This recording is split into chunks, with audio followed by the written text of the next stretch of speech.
How's it going, everybody? Bryan Alvarez here on Wrestling Observer Live. We are here every day, Monday through Friday, noon Pacific, 3 Eastern, Sundays, 3 Pacific, 6 Eastern, Saturday mornings with Jim Valley, 10 a.m. Pacific, 1 Eastern, Sundays with Andrew Zarian. And yes, it's Fun Friday here on the show. And what a fun day it's going to be. Lance Storm is joining us here today. We got a lot to talk about. Tonight is SmackDown. WWE SmackDown, with one of the final appearances of John Cena, setting up the, there's a lot of stuff they're setting up. We kind of went over it the last couple of days, but the big September show, head-to-head with All Out, his match with Brock Lesnar. At some point, old Brock is going to show up to set up that match, but he'll be on the show tonight, John Cena. And we'll go over the rest of the lineup, as well as a look at Collision this weekend, Heatwave and Forbidden Door coming up on Sunday. And then all of the news. We got Dustin Rhodes, his surgery. We'll tell you how that went. Double knee surgery. We've got an update on Will Ospreay. Everybody concerned about his neck in the match on Sunday. He basically talked about it yesterday, what's going on. Updates on Chris Jericho and WWE. Cora Jade, the former Cora Jade. Tony Khan talks video games. We got the Forbidden Door Dynamite rating. And, it was all right. Also, we're going to take your text messages, phone calls, perhaps. For sure, we will take your emails. If you want to text us, 425-780-7566. That is 425-780-7566. Text messages only. Do not call that number, 425-780-7566. It won't work anyway. F4WOnline at gmail.com. I'm F4W Online, Threads, Instagram, and Cameo. At Bryan Alvarez on X and Blue Sky. Lance Storm will join us for Fun Friday here today. We can talk some TNA and everything else. So plenty to get into here on the show. Hello to everybody listening on Twitch and YouTube. You can put some questions in there as well. Lots to get into. Back in a moment with more Wrestling Observer Live. Back in the show, Bryan Alvarez here, Wrestling Observer Live. Lance Storm is joining us here today for Fun Friday. And we got a lot to get into here today. I want to do some health updates first, and then Lance has got some things that he wants to talk about. Lance, you realize when you text me all this stuff you want to talk about on the show, just like bring it up on the show. You know what I'm saying? It's your show, too. Yes, but you tend to talk in long bites and eat up entire segments without actually taking a breath. Nonsense. That's only when I think you don't have anything to say. If I think you got something to say, I'll shut up. Who ran the show the other day? It was you. When I had to sign up my kid for that camp, I just let you go. And you did great. Everyone was ready to get rid of me. Dustin Rhodes recovering after undergoing double knee replacement on Thursday. Took to social media following his double knee surgery to share post-operation videos and photos. He says, as of right now, he has 2 years and 4 months left. He's proud of AEW. He said, actually, it's kind of hard to determine what he's saying here, but I think that he's going to try to come back. He says he has 2 years and 4 months left, but a lot of times, if you're injured, they'll add time to the end of the contract or whatever. But all the best to him. Double knee replacement. What have you had done? I've not had anything replaced. Really? I had both knees scoped 15 years ago just for some torn cartilage. Other than that, that's the extent of any surgery I've had. Really? But you think you might need, shoulders or something? There is a potential shoulder replacement in my future, yes. Wow. Good luck, dude. Yeah, Tom yesterday, I got to actually text him back. He texted me during dinner, like I was actually eating my dinner, and he asked if I wanted to see his femoral head. And I was like, no, I'm eating. And Even if you weren't, I think I'm good. He said, let me know when you're done, but I forgot. So I'll say, I'm done. You might get the live reaction of me seeing Tom's femoral head live here on the program today. All right, we also got the Will Ospreay update. So there's a lot of concern about Will. We talked about it on every show. So he did an interview and he talked about this. Screen Off Script was the name of the show. He did say that he's going to need surgery after Forbidden Door. He has 2 herniated discs, and they are, quote, doing a number on his arm, and that it is being navigated by the medical team. Despite the injury, he does say he is fully confident and comfortable in the ring. And while the situation is nerve-wracking, quote, everyone is comfortable with me going into the match on Sunday.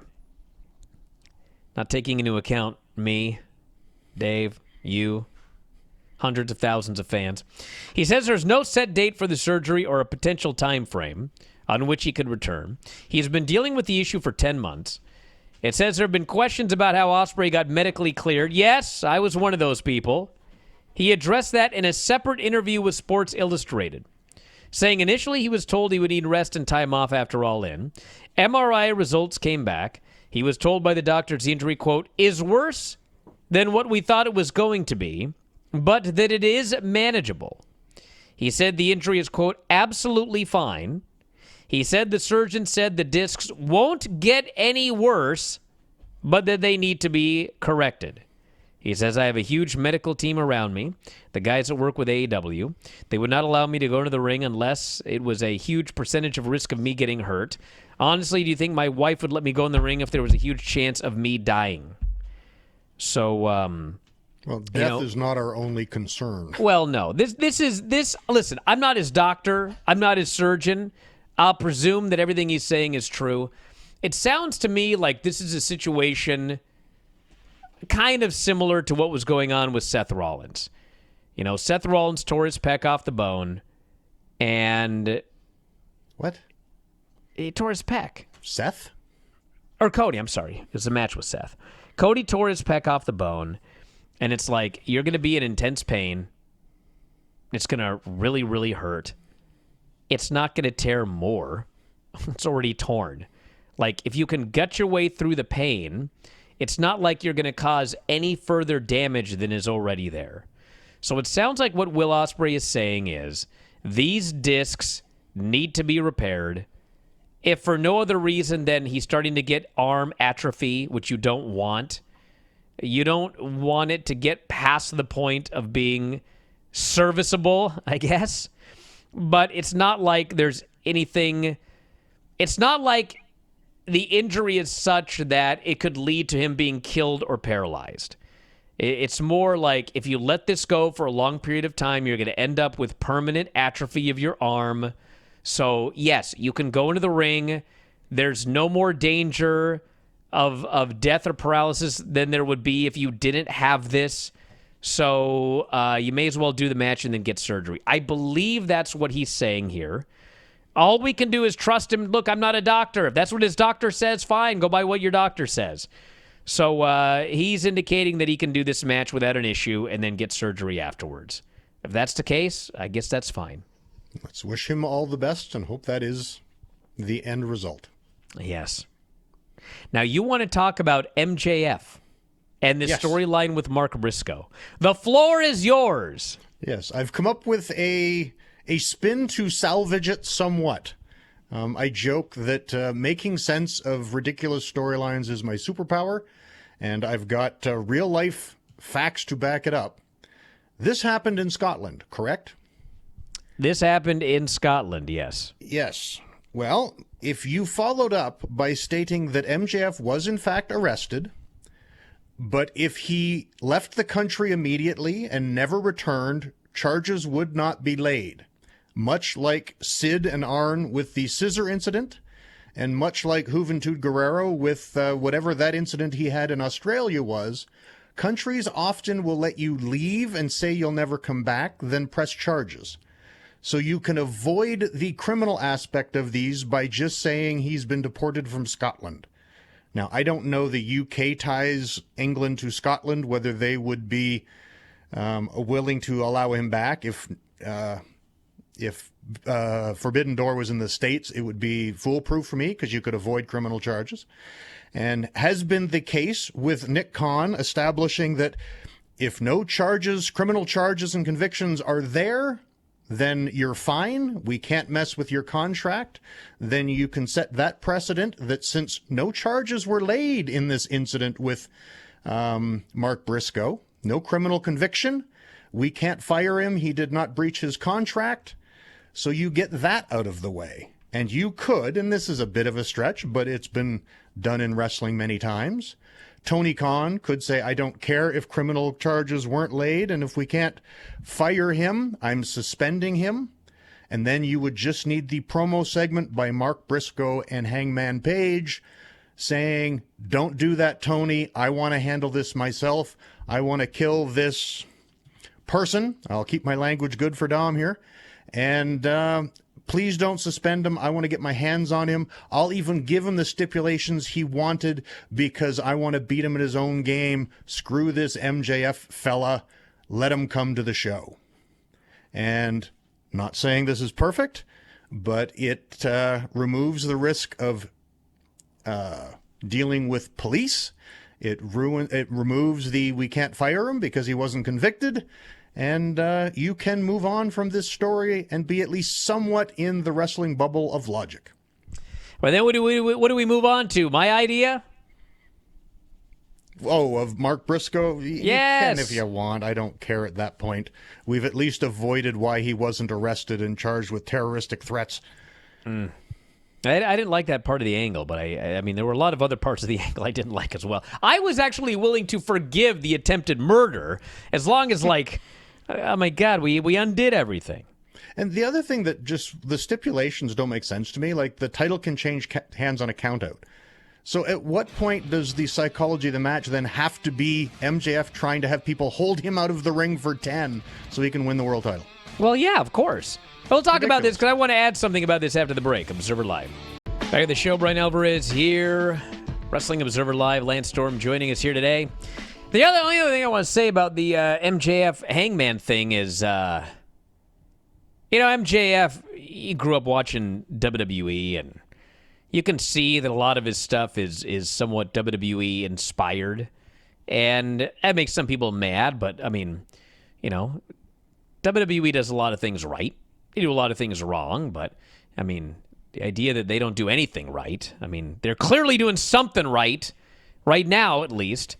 But my thing with the one big difference between AEW and WWE is that WWE fans are more into kind of the storytelling aspect. The matches are, like, the match quality is less important than I think it is to AEW fans. AEW fans really do want great wrestling. And I think WWE fans, they don't want bad wrestling, but they will accept, like, good wrestling, especially if it's got, like, a finish. And so my point is, with these stipulations they've added to this match, I mean, we'll see what happens on Sunday, but it is going to be more a storytelling match. MJF is going to try to get the guy to DQ himself. MJF is going to try to get the guy counted out. MJF is, it's going to be more the story of he's trying to win using these stipulations that he has attached to this. And then if he loses, that he's going to try to lay the guy out and cash in. And then, per my scenario, Mark Briscoe is going to stop that from happening, and we go on. So I just feel like this would be something that I think the WWE fans would be more accepting of. But for AEW fans, this is a match where the match would be miles better without these stipulations. Like, Hangman Page and MJF could have an incredible wrestling match, okay? An incredible World Championship wrestling match. That's not what this is going to be. I'm not saying it won't be good. It might be great. But I find it hard to believe that, like, when the match ends, I'm not going to sit there and think, this would have been better as just a straight wrestling match. Yeah, we shall see. I think the difference you were trying to explain, I think WWE more so uses the matches to advance the stories, where AEW uses the stories to set up the matches. And in this case, I think it's more the WWE version of the story will be furthered by the match. And again, I think AEW fans much prefer the really great matches. And I think because he wrestles so seldom, people forget how good MJF actually is at just wrestling. Yes.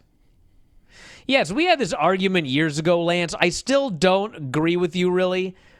I kind of see what you're saying, but, like, if you watch AEW, a lot of what they do, a lot of their booking is merely set up by matches. Like, how many times have I seen but that's a show? all the angles with the WWE guys. Well, no, but WWE does more of, okay, this guy attacked this guy in catering. This guy spilled coffee on this guy. This guy, whatever. They'll do more stuff like that to set up matches, whereas much of AEW is, well, these guys are getting a match because they're on a 2-match win streak. Or these guys are getting the championship because we did a tournament and they won. They book via the matchmaking. That's like the big thing about Tony is a matchmaker more than he is a booker.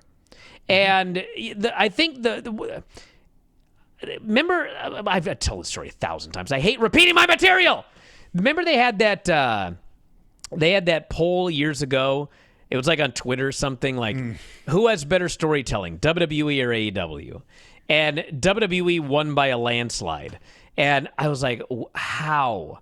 Because this was during the period. This was during the period where Vince was booking, and it freaking sucked. And I was like, how can... And the reason was, and I learned it one day when I watched a pay-per-view, there had been a string of a month of Vince booking, and it sucked. And like they would book matches and then change it the next week. And, they'd announce 7 matches, and none of them would happen on Raw. And it was just like a complete mess.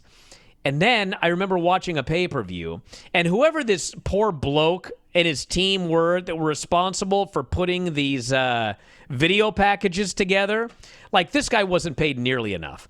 I watched the video packages that they put together for this pay-per-view, and it was like, oh my God, how did they make this seem like a coherent story? Because if you watch the TV, it wasn't. But the point was, they did such a great job with these video packages that I think the fans, they bought into this great storytelling. And what it actually was terrible storytelling, but some guy was good enough to make a video package where you believed the storytelling was actually good. Whereas if you watch AEW, it's like back then, they would do a good job building matches and storylines through the booking, through the matchmaking. But they wouldn't do, okay, here's a video package of why this match is happening. Here's a recap of why this is happening. They wouldn't do any of that. So fans, if you were not like a hardcore AEW fan, you'd watch Dynamite and you'd be like, there's no storytelling here. They're just doing matches. And it's like, no, there actually is storytelling, but they don't actually put it together into a video package so you feel like you watched a great story being told. That, I think, was the difference.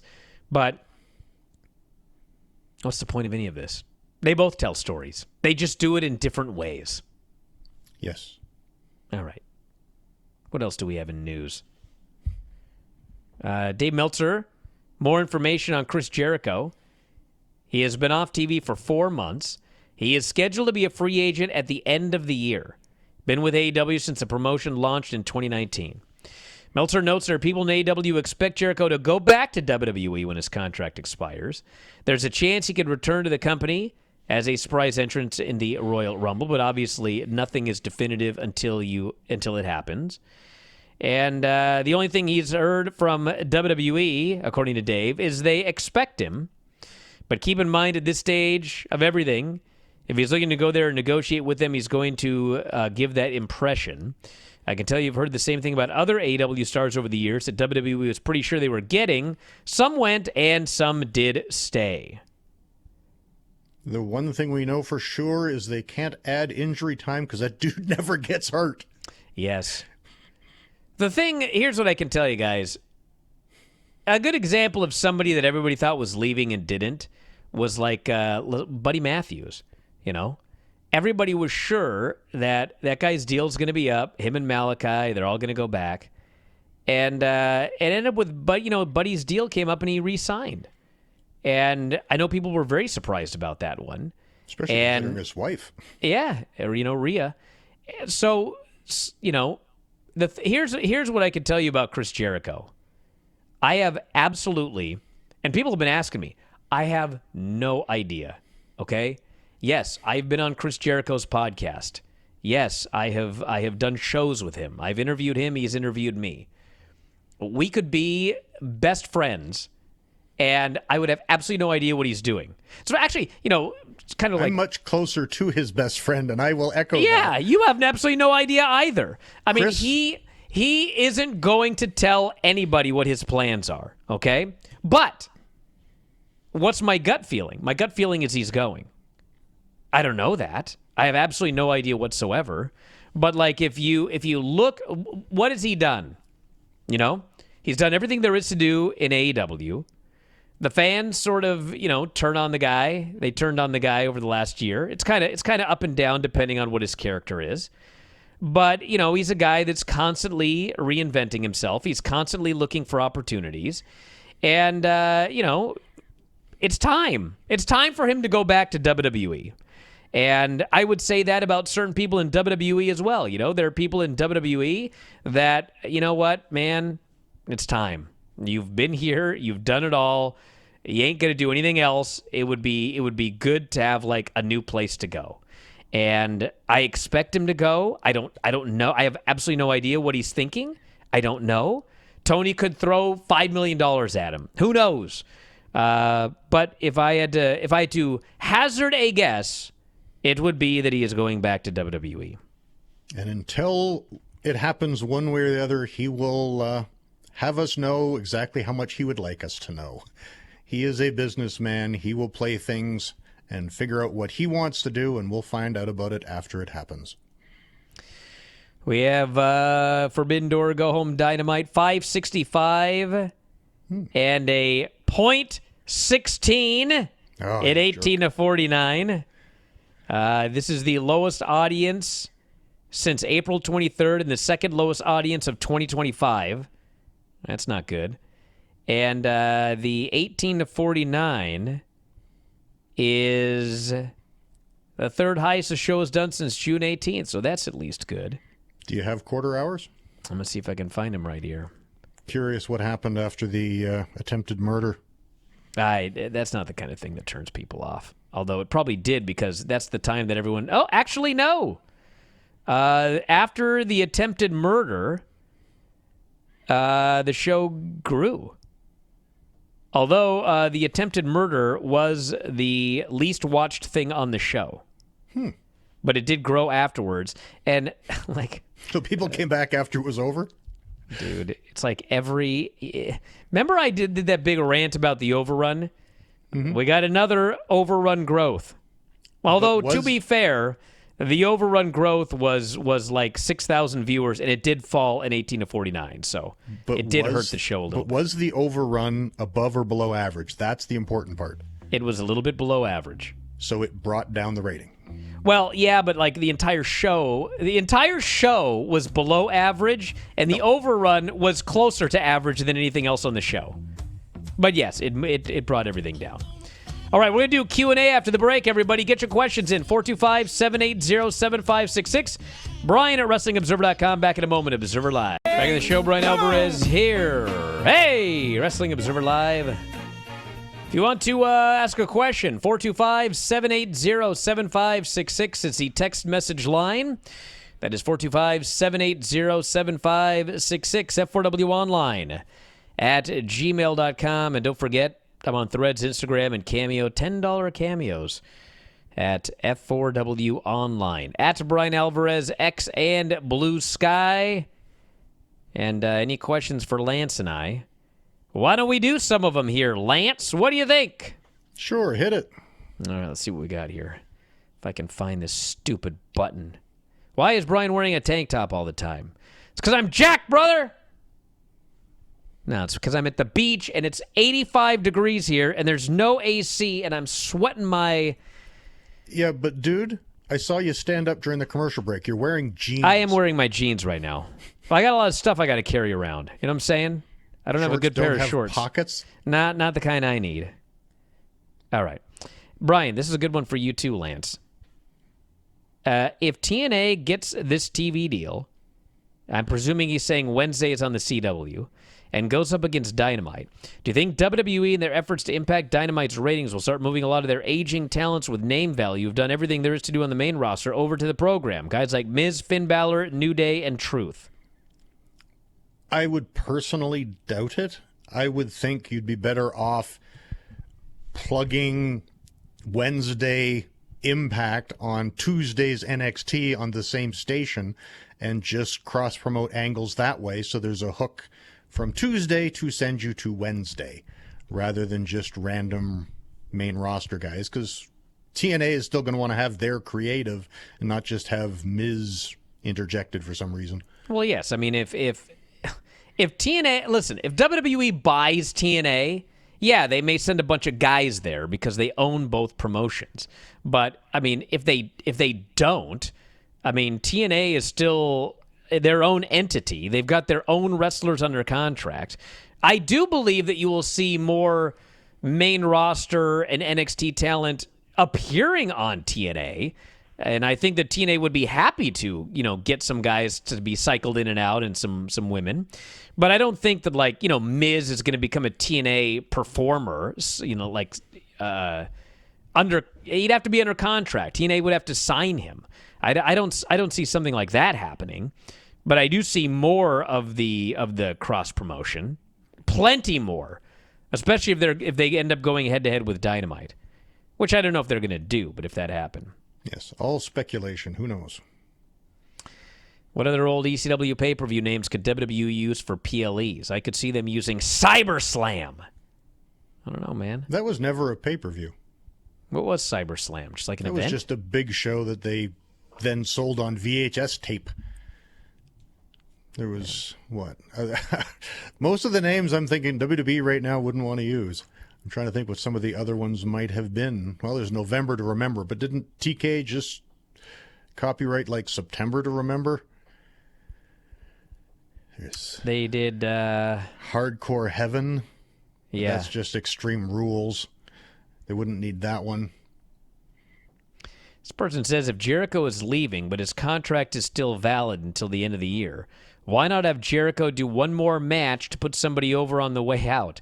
Perhaps Omega, first and last match out of WWE. Well, my friend, there's theory and then there's reality. Okay? Yes, in theory, yeah, have him put some guys over on the way out. But, the reality is Tony doesn't do that. He has never done that.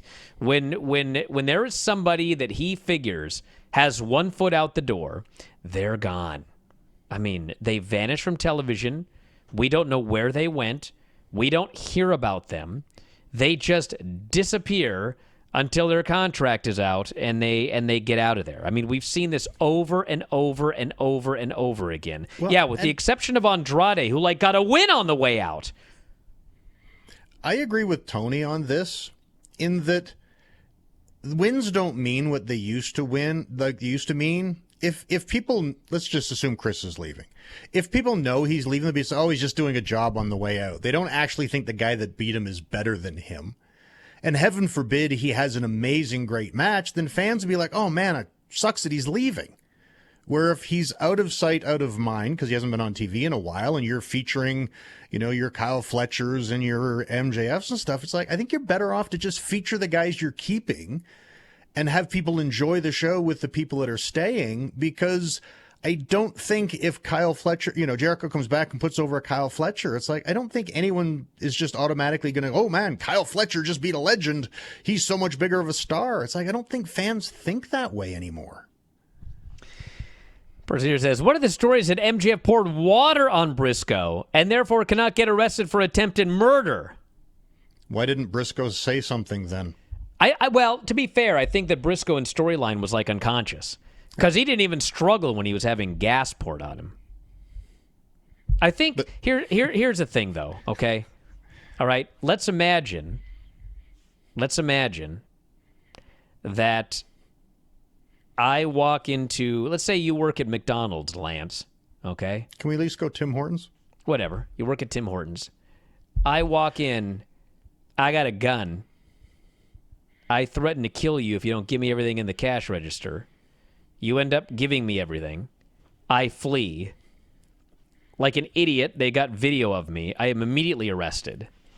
And then I reveal, well, it wasn't a real gun. It was a squirt gun. You think they're just going to go, oh, well, you're okay, buddy. It's all right. You can go.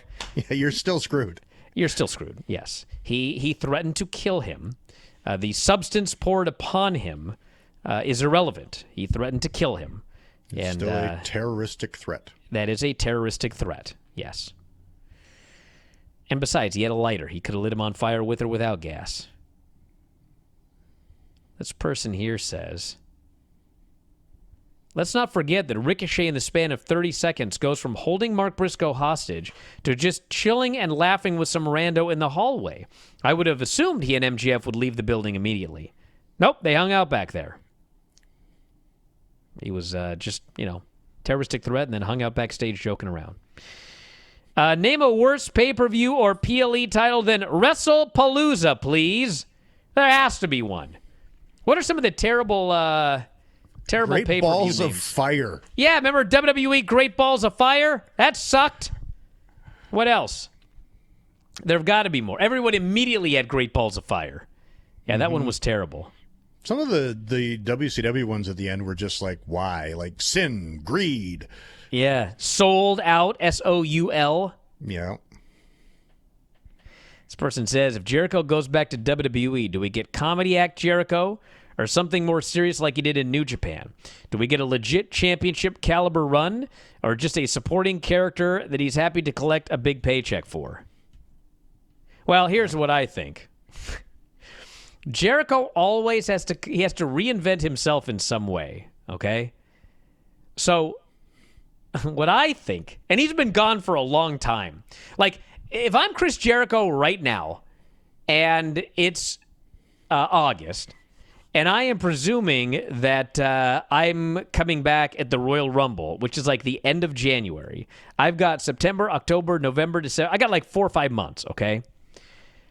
I go full wizard. Long gray beard, long gray hair, and I am now the old tough guy, right? You don't wrestle all that much, but every now and then when things go bad, like who are some of the classic old grizzled like tough guys from Bruno when he got older, maybe did commentary the whole time, but then something, and now oh man, Bruno's coming out, he's gonna like a Minoru Suzuki, whatever. I think that should be his next Bill his Watts next in gimmick. Mid-South. Yeah, exactly. Yes. So that's what I think he should be. What do you think? I think he'd have to really get on the beard if he's doing that. He doesn't have one at the moment. All right, let's see. Well, that's why I said 5 months. He can grow a good beard in 5 months. All right, let's see. Where's my thing right here? I got distracted by all these text messages. All right, hypothetical for Lance. Kurt Angle comes in, manages Tavion Heights and Tyra May Steele. Will he manage a new Team Canada then? Why would he manage? You! Yes. I have zero interest in doing anything on screen whatsoever. I avoid cameras backstage when they're doing the fade to black documentary stuff. I am very happy being a invisible cog in the wheel backstage. All right, let's see. That'd be pretty cool, though. I get taking Ricky Starks off TV, but he's Chris Jericho.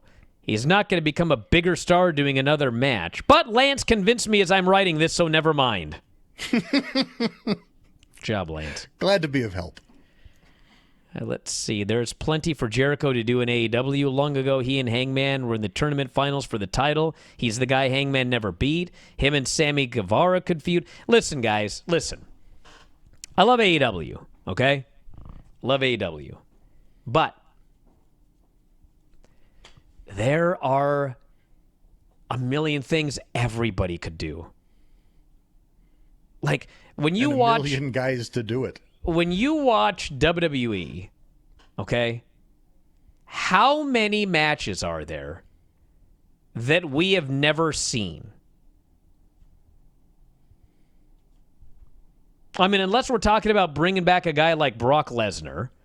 Okay, we haven't seen Brock in years, and now we've got a new group of talent. You could do, Brock Lesnar and LA Knight. I mean, there are matches like that. But as far as like the general, the regular, that they're on TV all the time, what WWE matches have we not seen yet? There's practically none.